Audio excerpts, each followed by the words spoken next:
So, what are my top 5 hacks so that you can dramatically raise your digital SAT reading and writing section score? That's exactly what I'm going to talk about in this video. I'm Kristina of Ivy Lounge Test Prep. I've helped students all over the globe for 15 years now dramatically raise their SAT and ACT test scores and get into the colleges of their dreams. So, the first tip for you, okay, for most, maybe not all, but for most of the questions in the reading writing modules of the digital SAT, read the question stem first. So this is going to prevent you from reading and rereading the text themselves. And that way, when you'll know exactly what you're being tasked with finding out when you go to actually read the text. Let me show you a quick example so you understand which part you're supposed to be reading first. Okay, so here is a sample reading, writing question. And if we look at the question stem, it's this part, the one right before the answer choices. So when you're actually in Blue Book, it's the question on the right side that is directly above your A, B, C, D answer choices. And then the text is on the left side, okay? So which choice best describes the function of the third sentence in the overall structure of the text? Awesome. I'm so glad I didn't read the text first. I'm so glad I read this first so that I understand what in the world I'm supposed to be looking for. Okay, so now I can actually read this and I am keenly focused on the function of this underlined sentence and I'm not wasting my time on other things. So that's going to prevent me from reading and rereading texts. So the second hack for dramatically raising your SAT reading and writing section score is with the sentence completion question. So those are the ones that occur first in each of the modules, right? And they have a sentence or two, and then there's a blank with no word there. And you're supposed to put a word in.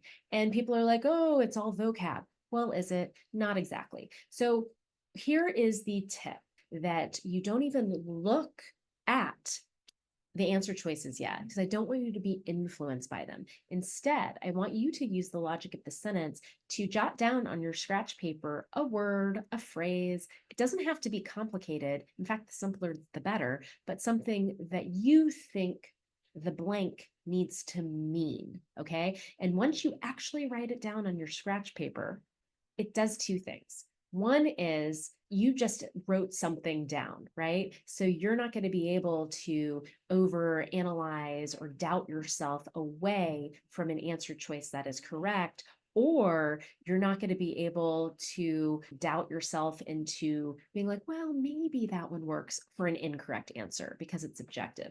And then the second thing is it's going to save you a lot of time. Okay, so let me just show you a quick example of a sentence completion question. First of all, you know it's a sentence completion because it's the very first type of question that occurs in the reading writing modules. And we always have some of them in every module. And we also know it is one of these because there's a whole blank with no word in it. It's not something underlined, it's just a blank. So handedness, a preferential use of either the right or left hand, typically is easy to observe in humans. Because this trait is present but less blank in many other animals, animal behavior researchers often employ tasks specially designed to reveal individual animals' preferences for a certain hand or paw. So I would maybe come up with my own word. I'm not going to look at the answer choices yet. I'm going to pretend they don't exist. So because this trait is present but less noticeable, less obvious, something like that might make sense to me. And then you would go over here and you're like, okay, I actually like, no, it's not necessarily useful or intriguing. That doesn't mean the same as noticeable. But recognizable does mean the same. So that is my second reading writing hack, which is my favorite sentence completion strategy. Now, I go over a couple of them in my online course, the Ultimate Reading Writing Guide for the Digital SAT, but that one's my favorite one.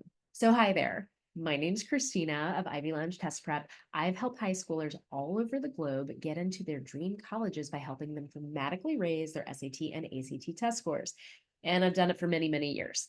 So now I have a question for you, and that is, do you have a specific problem with a certain question type on the reading writing section of the digital SAT that you want help with? If so, please write it down in the comments below. I want to know. And while you're at it, please thumbs up this video, just like it. And why not just subscribe to my channel too? Because in that way, when I post a new video every week, you'll be the first to see it. Okay, my third hack for the digital SATs reading writing section. And these are for claims questions, right? The ones that ask you to like strengthen or weaken an argument or to complete an example using the text or using the chart or graph. Okay, so what you are going to do, remember, you read the question stem first for these, just like I mentioned with my first tip. But then you're going to read a text with your eye on the prize of, well, what is the claim? What is the hypothesis? What is the conclusion? Right? You're going to find that next. So that means the main point that the author is trying to prove, or maybe it's a scientist in the text or a student that is being written about in the passage, maybe that person is trying to prove. So now that you know this main point that the author or the person in the text is trying to prove, now it's way easier to do whatever it's asking you, to strengthen, to weaken it, like poke holes in the argument of, or to illustrate an example that goes by the same logic. So that is my third hack, which is for claims questions, which is read the question stem first and then read to find out the claim and then go and answer the question. Okay, so my fourth hack for the digital SATs reading writing section is you need to know your punctuation rules. Okay, this is the single most tested grammar topic on the digital SAT. So the way grammar works is it's towards like the last half of each of the modules, and it'll say which of the following most logically completes the sentence with the conventions of standard English. That's your clue, standard English. Those are grammar questions. And like, it's crazy. It's like 3/4 of them have to do with punctuation. So you can learn obviously like all the punctuation rules in my punctuation cheat sheet, which is in my digital SAT grammar cram plan, which is, in my reading writing online course, like my ultimate reading writing guide for the digital SAT. It's in there, including all the grammar rules, but I just want to give you a couple easy to remember tidbits without having to like learn all of it in a couple hours. Okay, so I'm going to share my screen. So here are some big takeaways. This is not by any means, this is not by any means all the punctuation you need to know, but this is some of the biggies. So if you have two complete clauses, a complete and another complete, and you only have a comma to divide them, that's a big no. That's a big wrong. That's called a comma splice, and you will end up in what I lovingly refer to as grammar jail. You don't want that. You don't want to miss the points. Okay, but now this is what you can do. You can do a complete and another complete, and then have a comma with a fanboys. That means for and nor, but, or, yet, so, one of those 7 words, right? Granted, it needs to be the word that makes sense in the context of the sentences. Now that would get you the correct answer. Let's talk about another thing that always shows up in these answer choices and is wrong and tricks a lot of students. And that is this: you have a complete, you have another complete, and you're like, oh, I'm going to do a semicolon. Awesome. You can totally use a semicolon. But then they also add one of those fanboys, one of those for and nor, but, or, yet, so words.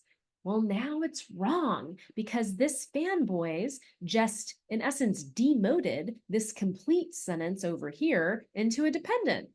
And unfortunately, you cannot do a semicolon with a complete and a dependent. It has to be 2 completes. So this one here is going to get you an incorrect answer. But here's how you can fix it.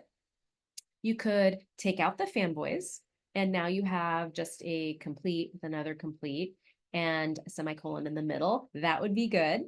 Here's another thing you could do. You could do a complete, and you have another complete, and you've got this semicolon. Oh, but you have a transition word with a comma and then the complete. Totally fine. You do that with the semicolon. But if you're only going to do it with a comma, it can't be a transition word. It needs to be a fanboys. Does that make sense? So that is my fourth reading writing hack for the digital SAT, is know your punctuation, but specifically those, because those come up the most. Now, the fifth hack for the digital SATs reading and writing concerns what I call the research notes questions. These happen in every single module of the reading writing section at the very end. So after the standard English conventions, after the transition words, it'll be the very last like question or two. Now you will recognize them because there will be bullet points. And let me just show you what I mean. So see this question right here? So you know it's a research notes question because it's happening after all the grammar and transitions. It's at the very end of each module. And look at these beautiful little bullet points, right? So what you're going to do for all of these, you are going to read the question stem first, which is this part. Okay, so let's read it. So the student wants to emphasize a similarity between the two ways a magnificent frigate bird acquires food. Which choice most effectively uses relevant information from the notes to accomplish this goal? So here's the beauty. Now that you understand what the question is asking you, like that's a very specific task that they just gave you, right? Well, now that you understand that, now go and read the actual bullet points, okay? And then what you're going to do is you're going to look at these answer choices, and it's got to meet 3 criteria. 1, it needs to be grammatically correct. 2, it needs to be true based on those bullet points in the research notes. Most importantly is the third one, and a lot of students get this wrong. It has to fulfill the very, very specific task that you were given in the question. If they say we want to talk about the 2 ways this bird gets food, you better have a sentence that has 2 ways the bird gets food, not the 1 way that is the most important. Okay, if it's talking about introducing the dancer with an emphasis on where she grew up, you better be emphasizing where she grew up in your sentence, or it's not the correct answer. So think of it like a game of Simon Says. You don't have to love it. It doesn't have to be what you would have written, but it just has to do the specific task that the question asked you, and obviously be true according to the research and be grammatically correct. So I actually go further into detail about how to raise your digital SAT reading writing section score in my free webinar called The 3 Biggest Mistakes to Avoid in the Digital SATs Reading and Writing section and How to Fix Them. So check it out in the link below. Again, a totally free webinar. So I will see you there. Hope you raise your score.